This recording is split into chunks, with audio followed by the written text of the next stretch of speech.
Halo adik-adik, perkenalkan nama aku Monica. Yuk kita belajar bersama. Kali ini kita akan belajar membangun semangat kebangsaan dan cinta tanah air. Sebelum kita masuk ke materi inti, yuk kita berdiskusi. Jadi terdapat dua sahabat bernama Ucup dari daerah Jawa dan Ucok dari daerah Sumatera. Mereka ini selalu bermain bersama, belajar bersama, meskipun berbeda suku dan bahasa. Mengapa Ucup dan Ucok bisa tetap akrab walaupun berbeda suku?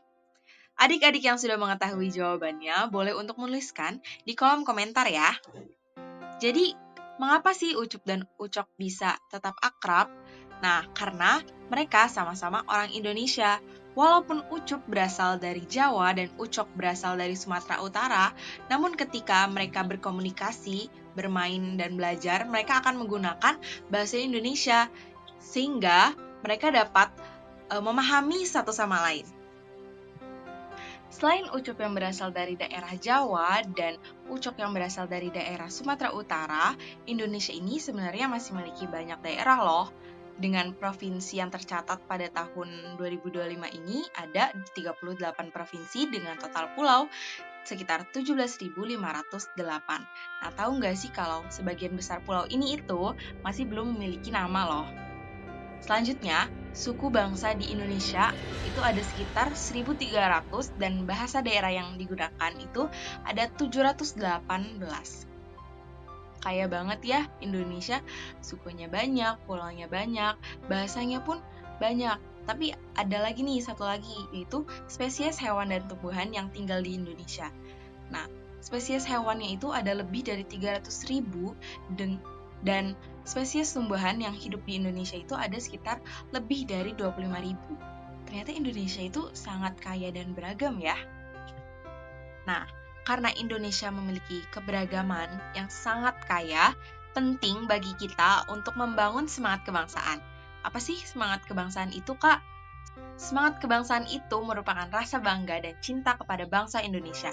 Semangat ini yang membuat kita mau bersatu, saling menghargai, dan juga bekerja sama meskipun kita ini berbeda-beda suku, berbeda agama, dan juga budaya.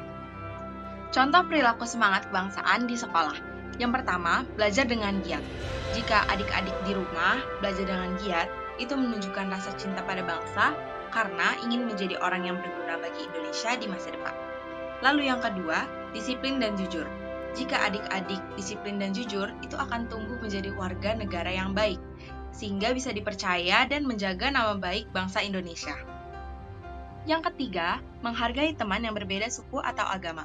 Dengan menghargai teman, berarti kita menerima dan memperlakukan semua teman dengan baik, walaupun mereka berbeda suku, bahasa, atau agama dengan kita. Nah, kenapa sih ini termasuk ke dalam semangat kebangsaan? Karena Indonesia ini kan adalah negara yang sangat beragam. Kalau kita bisa hidup rukun dan saling menghargai, itu berarti kita ikut menjaga persatuan bangsa Indonesia. Lalu yang keempat, membantu teman yang kesulitan. Nah, membantu teman atau menolong teman ini menunjukkan rasa persaudaraan nih, adik-adik. Jadi, ini adalah bagian dari semangat gotong royong, salah satu nilai luhur budaya yang harus kita lestarikan sampai sekarang. Selain semangat kebangsaan, kita juga perlu cinta tanah air nih adik-adik. Cinta tanah air itu merupakan rasa sayang kepada negara tempat kita lahir dan tinggal, yaitu Indonesia. Kalau kita cinta tanah air, kita mau menjaga lingkungan, menaati peraturan, dan juga menghormati pahlawan yang sudah berjuang untuk kemerdekaan Indonesia. Kegiatan apa saja sih yang dapat menumbuhkan cinta tanah air? Yang pertama, mengikuti lomba 17 Agustus. Dengan mengikuti lomba, kita dapat belajar suportif dan juga membawa semangat perjuangan seperti perjuangan para pahlawan.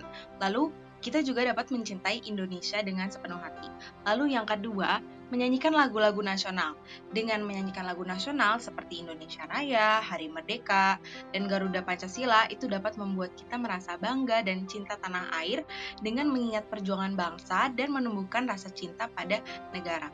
Lalu yang ketiga, mengenal dan mempelajari budaya daerah.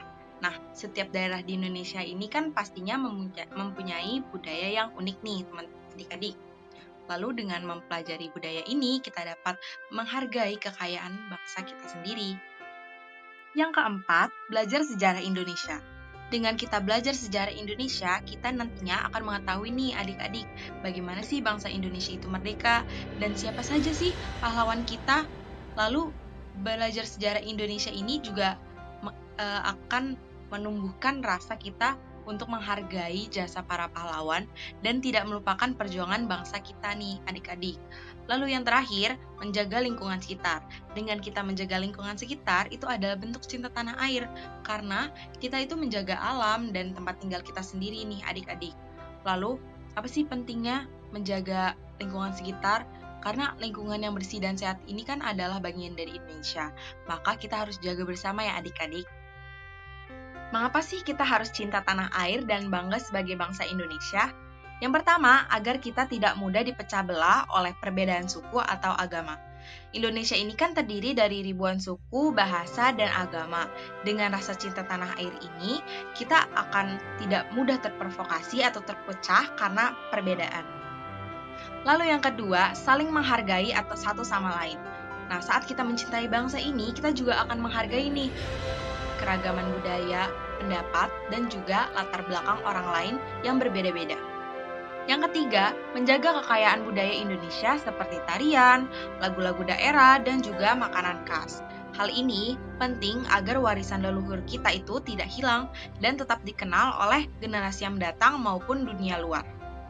Yang keempat, ikut menjaga lingkungan dan alam Indonesia. Rasa cinta pada tanah air ini membuat kita peduli terhadap lingkungan, sehingga jika kita bangga dan cinta pada negeri ini, maka kita akan terdorong untuk menjaganya dari kerusakan. Lalu yang kelima, rajin belajar untuk membangun masa depan bangsa. Cinta tanah air juga berarti ingin berkontribusi untuk kemajuan bangsa. Nah, salah satunya yaitu belajar dengan sungguh-sungguh. Wah, tidak terasa ya, materi kita sudah selesai. Aku, Monica, mohon maaf jika ada kesalahan kata dan kekurangan informasi. Sampai jumpa di video berikutnya. Terima kasih sudah menonton.